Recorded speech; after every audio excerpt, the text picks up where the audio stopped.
안녕하세요. 사연을 부탁해입니다. 오늘의 사연을 소개하겠습니다. 우리 할머니는 무당이셨습니다. 하지만 참 이상했던 게 할머니는 신병이 오기 전 미신을 절대 믿지 않는 그런 분이셨다고 합니다. 아빠와 고모를 낳고 몇 년이 지나도록 할머니는 그냥 평범한 그런 분이셨다고 했으니까요. 하지만 어느 날 신병이라는 게 찾아왔고 그로 인해 온 가족이 힘들어졌다고 했습니다. 할머니가 이유도 없이 그냥 알아두우셨다고 했으니까요. 그 바람에 할아버지가 하는 일도 엉망이 되어갈 수밖에 없었다는데요. 그도 그랬던 것이 아픈 할머니를 대신해서 아빠와 고모까지 챙겨야 했으니 고생이 이만저만이 아니었다고 합니다.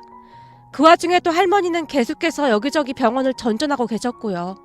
결국 아빠의 할머니, 그러니까 제게는 증조 할머니죠. 증조 할머니께서 아빠와 고모를 맡아서 키워주셔야 할 정도였다고 합니다.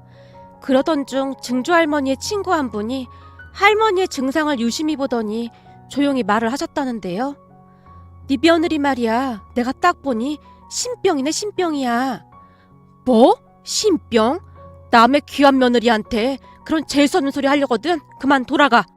그렇게 화만 낼 게 아니라 내 말 좀 잘 들어보라고. 네 며느리 지금 안 다녀본 병원이 없다면서. 이름만 대면 다 알아주는 그 큰 병원에서도 아무 이상이 없다고 했다며. 근데 저렇게 시름시름 앓고 있잖아. 잘 생각해봐. 이건 분명히 신병이라니까. 거기다 지금 집안에 계속 안 좋은 일까지 겹치잖아. 그냥 그렇게 넋놓고 있다가 큰일 난다니까. 그때쯤 할아버지가 다니던 회사에서 쫓겨나다시피 나온 채 힘들어하고 있었던 상황이었기에 증조 할머니께서도 귀가 번쩍했던 모양이었어요. 그동안 우리 며느리한테 그런 끼가 하나도 없었다 그 말이야. 근데 갑자기 신병이라니 그게 말이나 된다고 생각해? 이 사람아, 신병이라는 건 어느 날 갑자기 찾아오는 거야. 그게 왜 그러는지 알면 그걸 신병이라고 하겠어? 그 유명한 의사도 모른다고 하잖아. 그러니까 잘 생각해봐. 내가 보니 저 사거리 길 건너에 점집이 하나 있던데 급한 대로 그 점집이라도 가보던지. 점쟁이들이 보면 한눈에 딱 알아본다고 하더라고. 증조 할머니 친구분이 진지하게 말씀을 하시다가 집으로 돌아가셨다고 하네요. 그렇게 며칠이 지난 어느 날 증조 할머니께서 큰맘 먹고 할머니를 데리고 그 점집으로 향했다고 합니다. 그런데 점집에 들어가서 얼마 되지 않아 기가 막힌 일이 일어났다고 하네요. 아빠와 고모에게 들은 내용을 토대로 작성해 보도록 하겠습니다. 점집에 들어간 증조 할머니께서 지푸라기라도 잡는 심정으로 무당한테 조용히 말을 꺼냈다고 합니다. 저기 우리 며느리가 갑자기 시름시름 앓고 있는데 병원이라는 병원은 다 다녀봐도 도통 병명이 나오지가 않습니다. 병원에서는 아무 이상이 없다고 하는데 도대체 왜 이러는 걸까요? 그래서 나한테 찾아온 이유가 혹시 신병인가 아닌가 그거 물어보러 온 거구만. 네, 맞습니다. 한눈에 딱 보고 아시는군요. 역시 다르시네요. 워낙 애간장을 태우고 있었던 증조 할머니께서 반갑게 말씀하셨고요. 그리고 할머니와 무당이 마주보고 앉았다는데요. 점집 안으로 들어설 때까지만 해도 기운 하나 없이 축 처져 있던 할머니가 갑자기 허리까지 꼿꼿이 세운 채 무당의 눈을 노려보고 있더랍니다. 세상에나, 너 괜찮은 거니? 얘가 갑자기 왜 이래? 저기 여긴 상관하지 말고 가만히 앉아 있어봐요. 증조 할머니를 향해 무당이 단호한 목소리로 말을 했다고 합니다. 그렇게 그 둘이 한동안 눈을 마주치고 있었다는데요. 어느 순간 무당이 급히 할머니의 눈을 피하더랍니다. 그리고 할머니의 입에서 놀라운 말들이 터져나왔고 말이죠. 신기도 떨어진 게 어디서 수작질이야, 수작질이. 이봐, 그게 무슨 소리야? 알면서 뭘 물어? 너 신기 떨어져서 지금 사기쳐서 돈 벌어먹고 있는 거잖아. 순간 무당의 눈동자가 심하게 흔들리기 시작했다는데요. 그 모습을 증조 할머니가 입을 딱 벌린 채 놀라서 바라보고 있었고요. 너 그렇게 거짓말해서 돈 벌어 처먹으면 천벌 받는다는 거 알아 몰라? 이봐, 점 보러 왔으면 점을 봐야지. 무슨 헛소리야. 신발도 없는 무당한테 잘못 찾아왔네. 어머님, 그만 가시죠. 먼 놈의 무당이 아는 게 없어. 그 모습을 보며 할머니가 증조 할머니를 모시고 그곳을 나가려고 했다는데요. 그 순간 할머니가 갑자기 뒤를 돌아 무당을 노려보며 마치 방언이라도 터진 모양으로 소리치더랍니다. 너 지금 뒤에 파란색 한복 입고 있는 동자신 안 보이지? 네? 그걸 어떻게 하셨어요? 지금 동자신이 잔뜩 화나 있어, 이 사람아. 가만 보니 요즘 사기꾼 논팽이한테 눈이 멀어서 제정신이 아니구만. 그러느라 기도도 제대로 안 하고 거기다 동자신 좋아하는 사탕이랑 과자도 깜빡하고 있고 너 그 알록달록한 그 사탕을 요즘 왜 안 타다 드렸어? 제정신이 아니구만. 지금 동자신한테 싹싹 빌고 기도나 열심히 해. 너 지금 만나는 그놈 사기꾼이야, 사기꾼. 무슨 놈의 무당이 사기꾼도 못 알아봐. 그러니 이렇게 파리만 날리고 있지. 할머니의 입에서 쉼없이 말이 터져나왔답니다. 아이고, 그걸 어떻게 하셨어요? 신통방통하네. 이왕 봐주신 김에 조금만 더 봐주시면 안 될까요? 할머니의 말에 그 무당이 무릎까지 꿇은 채 어쩔 줄을 몰라 하더랍니다. 그리고 몇 달 뒤 결국 할머니는 그 모든 걸 받아들이고 무당이 되었다고 합니다. 그런데 무당이 된 할머니는 가족들과 왕래를 딱 끊어버렸다는데요. 아빠와 고모의 얼굴조차도 잘 보려고 하지 않았다고 합니다. 그 이유에 대해서는 한참 나중에 알게 되었는데 혹여나 자식들에게 피해가 가지 않을까 하는 할머니의 간절한 마음이었다고 했어요. 그 뒤 가족들은 할머니의 존재를 까맣게 잊고 지낼 정도였다고 하는데요. 할머니는 놀랄 만큼 철저하게 연락을 끊고 지냈다고 합니다. 다만 할아버지만이 간혹가다 할머니를 만나곤 했다는 말만 전해 들었을 뿐이랍니다. 그렇게 세월이 지나 아빠와 고모가 성인이 되었고 두 분 다 할머니의 존재를 잊은 채 살아가고 있었다는데요. 어느 날 갑자기 그런 할머니가 혼비백산한 채 집으로 찾아왔다고 합니다. 누구세요? 윤수야, 엄마다.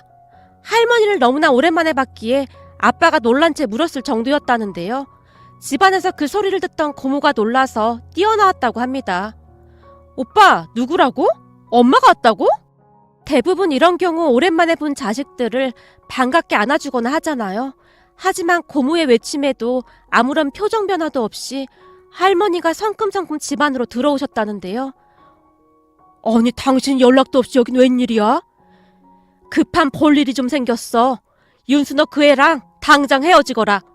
할머니가 무서운 얼굴을 한 채 아빠를 노려보기까지 했다네요. 네? 그게 무슨 말씀이세요? 너 지금 사귀고 있는 그 애 말이다.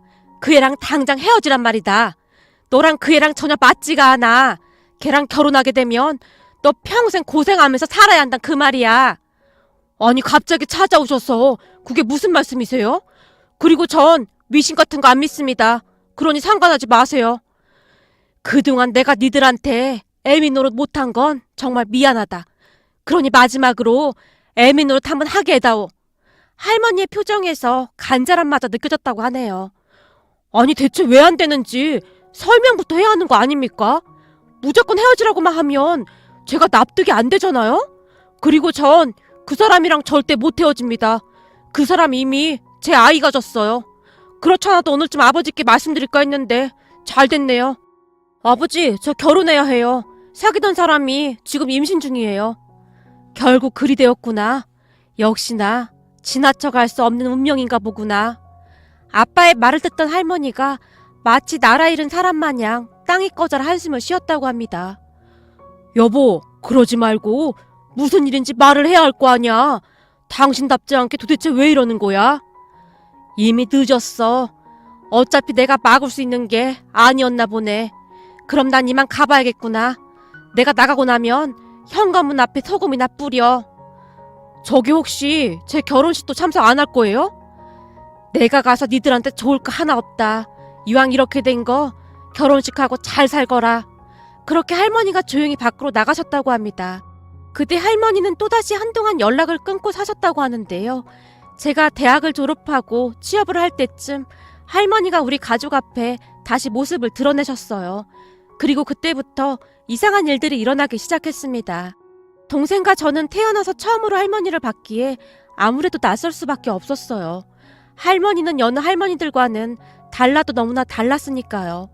우리 남매뿐만 아니라 엄마도 많이 놀란 눈치였는데요. 할머니가 들어서던 순간 뒷걸음질까지 쳤거든요. 하지만 집안에 들어선 할머니는 단 한마디만을 하실 뿐이었어요. 니들 내일 어디 여행 좀 다녀와라. 내일이요? 갑자기 여행은 무슨 여행이에요? 글쎄, 하라는 대로 해.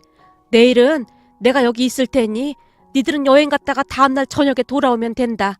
다른 건 아무것도 묻지 말고. 어머니, 갑자기 나타나서 왜 이러는 겁니까? 내가 예약도 다 해놨으니 가서 그냥 푹 쉬다 오면 된다.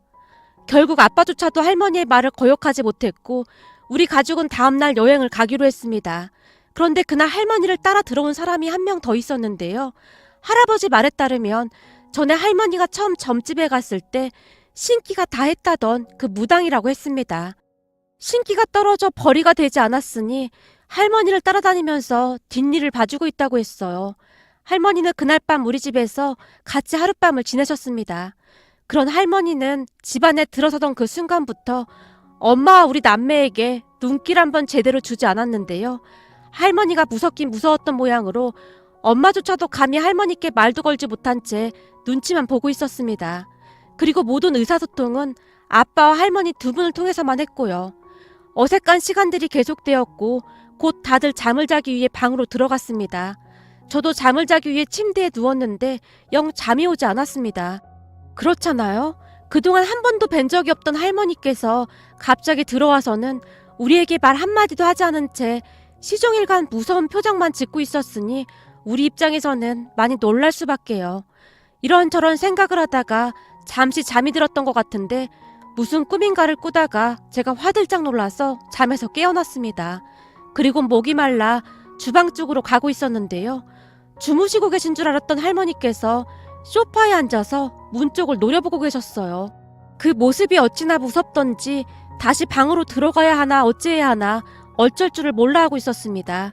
그런데 그 순간 할머니께서 처음으로 제 이름을 부르셨는데 낮에 봤던 할머니가 맞나 싶을 정도로 다정다감한 그런 목소리였어요. 다혜야, 잠이 안 오던? 네? 자다가 꿈을 꿨는데 놀라서 깬 것 같아요. 무슨 꿈인지 생각은 나고? 아니요. 그냥 뭔가에 놀랐던 것만 기억이 나요. 꿈 내용은 전혀 기억이 나지 않고요. 괜찮을 게다. 이 할미가 이렇게 떡 버티고 있으니 괜찮을 거야. 네? 그게 무슨 말씀이세요? 할머니의 말에 어리둥절한 채 제가 물었는데요. 아니야. 그냥 다 괜찮을 거라고. 그리고 이리 좀 와봐라. 할머니가 제게 가까이 오라는 듯이 손짓을 했고 제가 멈칫멈칫거리며 할머니 가까이 다가갔는데요. 할머니가 손을 뻗어 제 손을 덥석 잡고는 아무 말 없이 제 손을 몇 번이나 쓰다듬고 있었습니다. 그리고는 제 손에 뭔가를 쥐어주셨어요. 이거 할미가 가지고 있던 거다. 항상 몸에 지니고 다니거라. 이게 뭔데요? 너 태어나자마자 이 할미가 하나 만들어뒀던 거다. 이걸 이제야 너한테 주는구나. 항상 몸에 지니고 다니면 나쁜 기운을 막아줄 거야. 자, 얼른 가서 자야지. 할머니는 안 주무세요? 할미는 괜찮어. 그리고 할미는 이 자리를 지키고 있어야 하니까 넌 얼른 가서 자거라. 그 목걸이는 꼭 지니고 다니거라. 알겠니? 할머니는 계속해서 알 수 없는 말들만 할 뿐이었어요. 그렇게 다음날 아침이 밝자마자 할머니가 우리 가족들을 깨워서 빨리 여행지로 출발하라고 했습니다.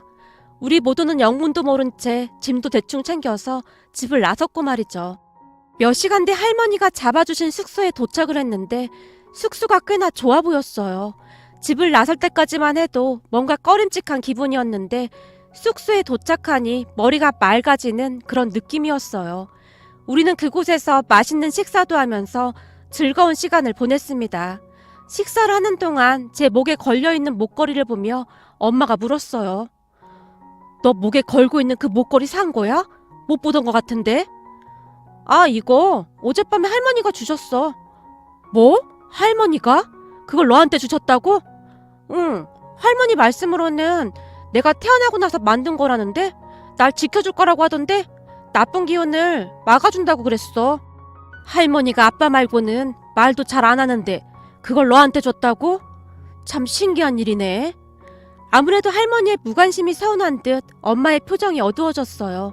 그런 엄마의 심정이 이해가 되기도 했던 것이 전에 부모님이 결혼 전 할머니가 심하게 반대했다는 걸 엄마도 알고 있는 듯한 눈치였거든요. 우리는 그곳에서 나름 즐거운 시간을 보내고 할머니 말씀처럼 다음날 늦은 밤이 돼서야 집으로 돌아갔는데요. 집안에 들어서던 우리 모두 잔뜩 인상을 쓴 채 코를 틀어막아야만 했습니다. 독하리만큼 지독한 향냄새가 집안에 가득했거든요. 아니 이게 무슨 냄새야? 오셨어요? 그렇지 않아도 기다리고 있었습니다.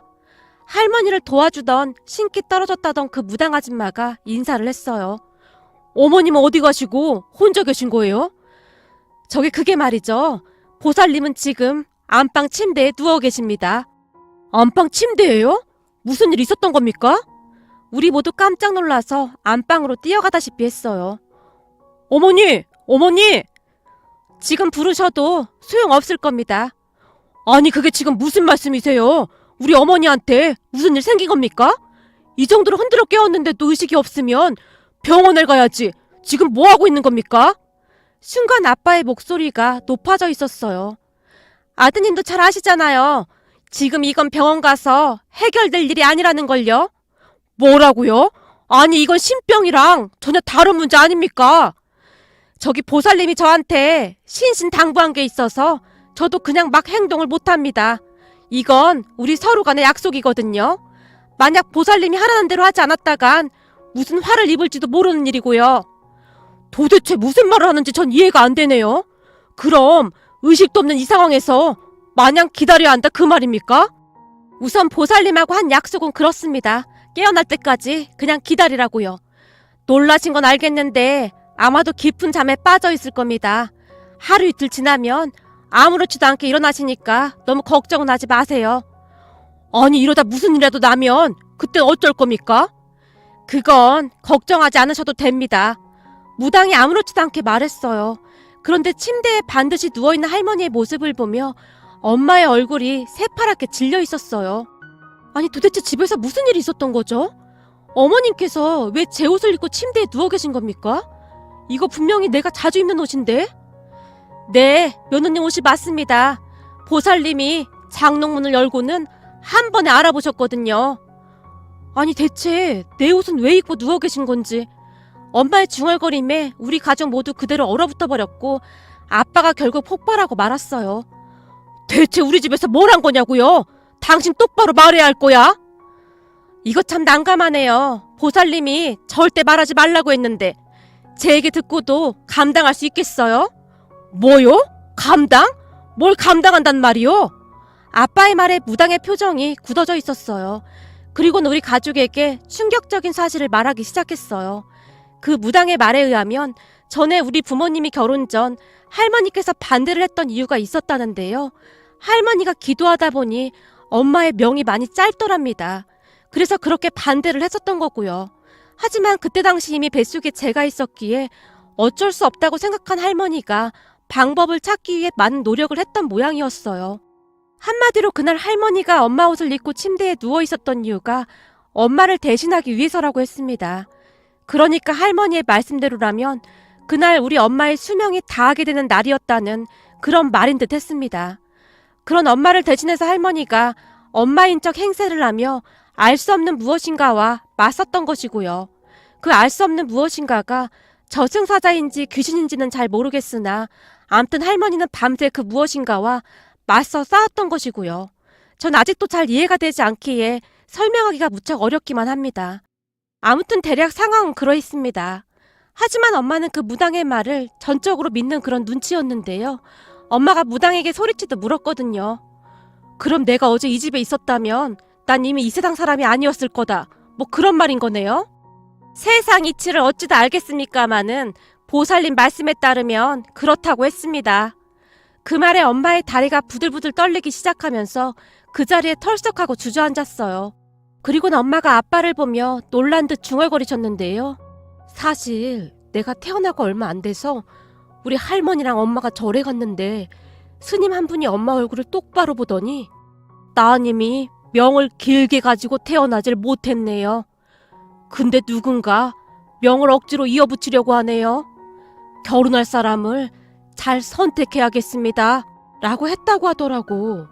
그래서 우리 결혼한다고 했을 때 엄마가 아는 무당한테 가서 물어봤더니 당신이 나를 살려줄 거라고 했대. 그럼 설마 그게 이거였던 건가? 엄마의 얼굴이 어찌나 창백하던지 걱정스러울 정도였습니다. 사실 보살님이 이런저런 준비를 하시느라 며칠째 한숨도 못 주무셨어요. 그러니까 우선은 그냥 지켜보는 게 좋을 것 같습니다. 근데 진짜 그냥 이렇게 기다려도 되는 거죠? 혹시 우리 어머님께 무슨 일 생기는 건 아닌 거죠? 어쩜 이럴 수가 있을까요? 결국 어머님이 저 때문에 절이 되신 거잖아요. 누구 잘못이라고 하기도 그렇죠. 결국 선택은 보살님이 하신 거니까요. 근데 이거 하나만은 꼭 알아주셔야 합니다. 그동안 보살님이 가족들을 위해 정말 많이 기도하셨어요. 특히나 며느님과 손녀를 항상 걱정하고 또 걱정하셨습니다. 혹시나 안 좋은 화라도 입을까봐요. 이제는 두 분 다 괜찮을 겁니다. 그러니 너무 염려하지 마시고 조금만 기다려보시죠. 라고 무당이 말을 하며 엄마를 위로해줬고 엄마의 눈에서 눈물이 비오듯 쏟아지고 있었습니다. 사실 할머니가 무당이었음에도 불구하고 우리 가족 모두는 그러한 것을 절대 믿지 않았었거든요. 하지만 그때 그러한 일을 겪으며 세상을 보는 눈이 달라졌답니다. 그렇게 한 이틀을 누워만 계시던 할머니께서 어느 순간 아무렇지도 않게 눈을 뜨셨어요. 어머님, 괜찮으세요? 내가 얼마나 누워 있었던 게냐? 꼬박 이틀을 누워 계셨어요. 어디 아프신 곳은 없으세요? 괜찮으신 거예요? 괜찮다. 푹 자고 났더니 개운하구나. 할머니께서 입고 있던 엄마 옷을 그 무당 아줌마에게 주더니 조용히 말씀하셨어요. 자, 이 옷은 불에 태워야 하니까 잘 넣어둬. 네, 알겠습니다. 무당 아줌마가 옷을 받아들고는 비닐봉지에 담았는데 노란 부적도 함께 담는 듯 했습니다. 엄마와 저는 그런 모습을 신기한 듯 바라보고 있었고요. 자, 난 이만 돌아가야겠구나. 내가 지금부터 애미 너한테 몇 가지 당부할 건데 잘 듣거라. 올해는 절대 상갓집에 가면 안 된다. 그게 누구라도 절대 가면 안 돼. 그리고 올해 안에는 절대 베개 바꾸면 안 된다. 내 말 무슨 말인지 알아들었냐? 네, 어머님, 명심할게요. 그동안 엄마에게 차갑게만 대하던 할머니께서 이런저런 당부를 하는 것을 보며 엄마의 얼굴에 미소가 번지고 있었어요. 그리고 우리 손녀는 할미가 준 목걸이 항상 지니고 다니고 이 할미 분신이라고 생각하면 된다. 그럼 한동안 무탈할게야. 네, 할머니. 그럼 난 이만 가보마. 저기 어머님, 정말 감사합니다. 어머님이 괜히 저 때문에... 엄마가 고개를 푹 숙인 채 눈물을 글썽였습니다. 애미야, 세상엔 운명이라는 게 있다. 운명 중엔 피할 수 있는 운명이 있고 그렇지 못한 운명도 있게 마련인 게야. 내가 무당을 해야만 했던 운명처럼 말이다. 그리고 지금 이 운명도 결국엔 맞이해야 할 운명이었던 게야. 그러니 마음 쓰지 말거라. 감사합니다, 어머님. 그동안 애썼다. 할머니가 엄마의 손을 꼭 잡아주시고는 잠시 뒤 할머니 집으로 돌아가셨어요. 그 뒤에도 간혹가다 할머니는 엄마에게 전화를 해서 이런저런 당부를 하셨어요. 너 다음 주 여행 가는 것 같은데 거긴 절대 가지 마라. 오늘은 아범한테 차 놓고 버스 타고 가라고 해라. 뭐 그런 것들이었습니다. 그 뒤 우리 가족은 아무 문제 없이 잘 살고 있습니다. 지금 다시 돌이켜보면 무당이었던 할머니가 안 계셨다면 우리 엄마가 어찌 되었을지 모른다는 생각마저 드네요. 저는 지금도 여전히 할머니께서 주신 목걸이를 항상 지니고 다니고 있는데요. 마치 부적마냥 그렇게 든든할 수가 없습니다. 문득 지나간 일들이 떠올라 이렇게 글 남겨봅니다. 세상에는 정말 신기한 일들이 많은 것 같습니다. 요즘은 할머니와 왕래도 하고 잘 지내고 있는데요. 앞으로도 우리 할머니께서 건강히 오래오래 사셨으면 좋겠습니다. 오늘의 사연은 여기까지였습니다. 즐겁게 보셨다면 구독, 좋아요 부탁드립니다. 고맙습니다.